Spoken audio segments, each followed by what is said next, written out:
அனந்த்நாக் மாவட்டத்துக்கு பகுதியில் இருந்த பஹல்காம் பள்ளத்தாக்கில் இப்படி ஒரு நிகழ்வு நடந்துச்சு. இந்த பஹல்காம் பள்ளத்தாக்கு இருக்குல்ல, அது வருஷம் முழுவதும் டூரிஸ்ட் வருகின்ற இடம் அல்ல. வருடம் மார்ச், ஏப்ரல், மே, ஜூன் இந்த 4 மாதங்கள் மட்டும்தான் அது டூரிஸ்டுக்கு உகந்த மாதம். ஆயிரக்கணக்கான மக்கள் வருவாங்க. அப்போ இப்படிப்பட்ட ஒரு இடம், ஒரு சும்மா நீங்கள் காஷ்மீரில் ஏதோ ஒரு பகுதியில் நடக்கலை, ஆயிரக்கணக்கான மக்கள் அங்கே குழுமி இருக்கிறாங்க. எல்லாருமே தென்னிந்திய மக்கள், குஜராத், மகாராஷ்டிரா இப்படி பல்வேறு மாநிலங்களிலிருந்து வந்தவர்கள்.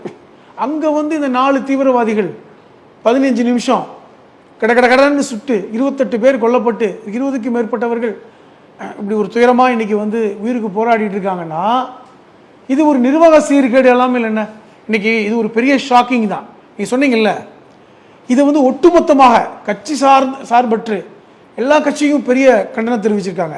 திமுக அரசாங்கம் பெரிய அளவில் கண்டனம், ராகுல் காந்தி, இந்த பக்கம் நீங்கள் சொன்ன மாதிரி பிரதமர், உள்துறை அமைச்சர்.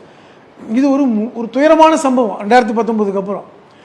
என்னன்னா நீங்கள் கொடுத்த நம்பிக்கை உங்கள் ஒன்றுமே இல்லை, தீவிரவாதம் அடக்கப்பட்டு விட்டது.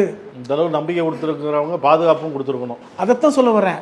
இவ்வளோ நம்பிக்கை கொடுத்தீங்களே, அந்த பஹல்காம் பள்ளத்தாக்கில் நீங்கள் பாதுகாப்பு கொடுத்துருக்க வேண்டாமா? ஒரு 15 நிமிஷம் இப்போ சொல்கிறீங்க, உன் பேர் என்ன, ஊர் என்னன்னு கேட்டுலாம் சுட்டாங்க. ஒரு கணவனை சுட்டு விட்டு மனைவிட்டு நீ போய் மோடிட்ட சொல்லுன்னு சொன்னதாலாம் செய்தி படித்தார்.